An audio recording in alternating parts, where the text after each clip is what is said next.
This is Drew the Wise Guy. Today I wanted to talk to you a little bit about the psychology of a lie. I enjoy the research of it. I enjoy reading about it, watching shows about it, various forms, of course, in either magazines, books, all sorts of medias. Before I get into actually what kind of lies there are, I want to talk to you about what a lie is. In my definition and what I've researched myself, is that a lie is passing information with the intent to misdirect or mislead the person that they're telling, or the victim, so to speak. Now, that being said, moving on to some types of lies that there are, one type of lie is a half-truth. What you have is a person who is telling a story, whether it be to explain a situation or whether it makes them look as though they are more intelligent or try to get out of an issue. So your half-truths or your half-lies is basically an attempt to get away with telling the truth, but also lying in the process. Stay with me on this. What the person is doing to the victim in your intent to mislead. Say you're asked the question, Drew, where were you today?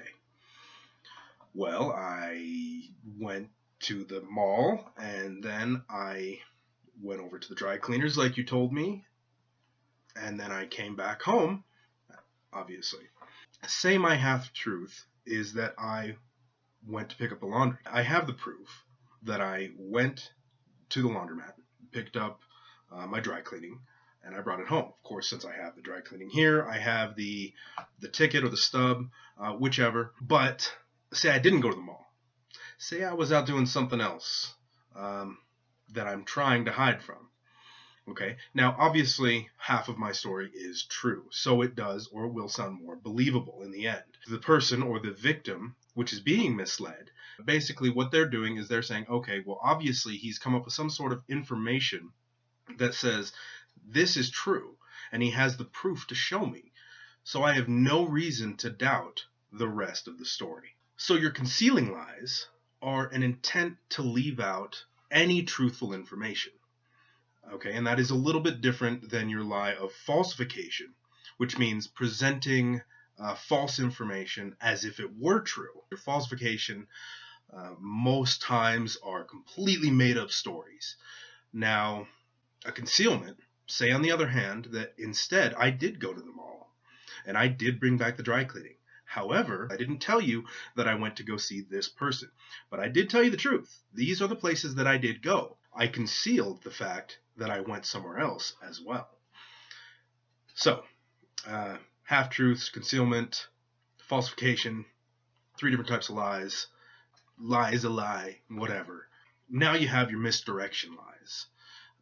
This gets more into, like, say, subcategories, things that instead of answering the question, you misdirect it or you lead the victim into a different direction in order to take their mind off of what's really going on.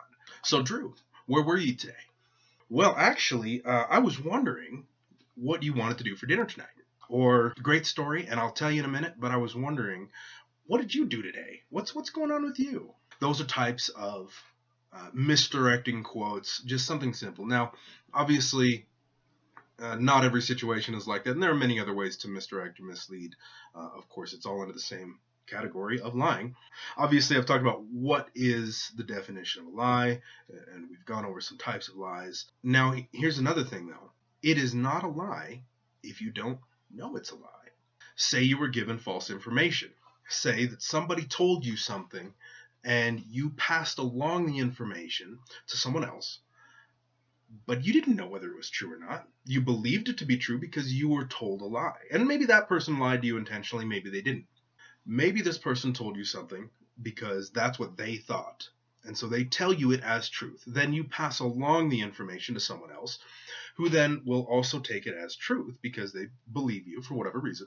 You don't know that this is true or not. You've heard it from someone else. Therefore, in my opinion, if you're telling somebody something and they disagree or they say, no, that's not true, you lied to me, well, you really didn't, because you didn't know that it was true.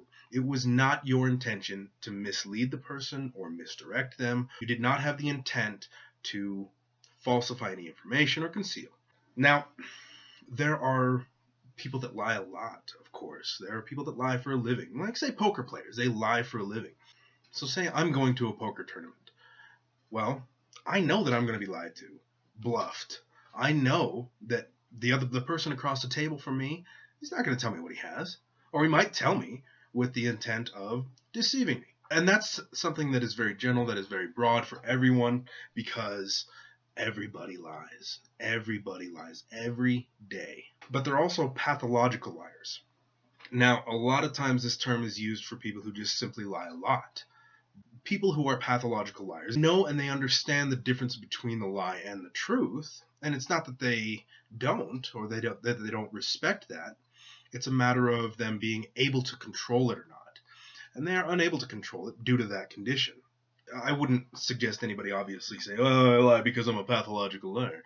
It's a condition. Unfortunately, it does take someone of professional caliber to diagnose or say that that is true or not, that they have that type of condition. I've spoke to you in great lengths about what's going on with lies, and obviously there's far more information to this. One of the main things that people want to know is, how do you tell if somebody's even lying to you? But I want to tell you, why do lies fail? A lot of times lies fail because of not anticipating what's going to happen, or not anticipating being questioned. So I come home one day and I'm asked, "Drew, where'd you go today?" I maybe had the entire day to think of a scenario. What happens if, say, I'm on the phone and I'm talking with somebody and my significant other is around the corner and they overhear a part of the conversation that sounds a bit sketchy? When I hang up the phone, they come around the corner and they say, "Who was that?" "Oh, that was a good friend of mine that he just called to see how I was doing and see how the family's doing.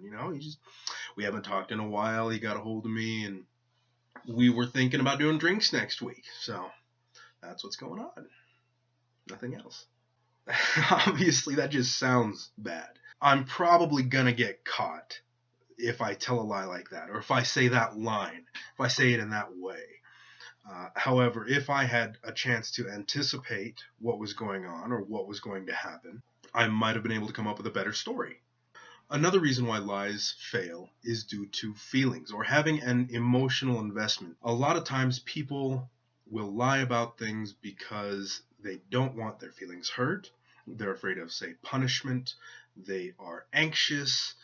They're not exactly sure what's going to happen in the scenario. So I'm saving somebody's feelings, or I'm protecting my feelings, or maybe I'm lying to hurt feelings. And dissecting that a little bit further, say I'm angry, and I may not protect that person's feelings, and I may lie intentionally to make it seem worse. Not every lie has to do with protecting or making myself better or keeping me out of punishment or harm's way. Lies can also be to intentionally hurt other people.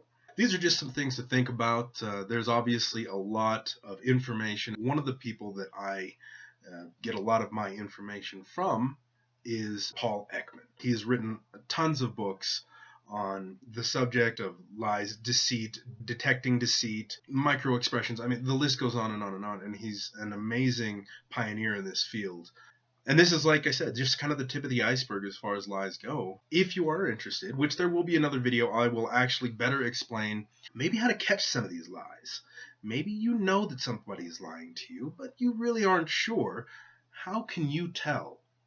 And what are some of the ways that you can tell? What are some of the ways that you can discover whether somebody is lying to you, rather than just, "Oh, well, okay, so I got to go ask this person," or doing a whole bunch of research? I'm going to give you a couple answers on how to do that. Thank you very much for joining me this week. I'm Drew the Wise Guy. Please, if you like this video, subscribe, or just, hit the little like button. I appreciate it. Have a good day.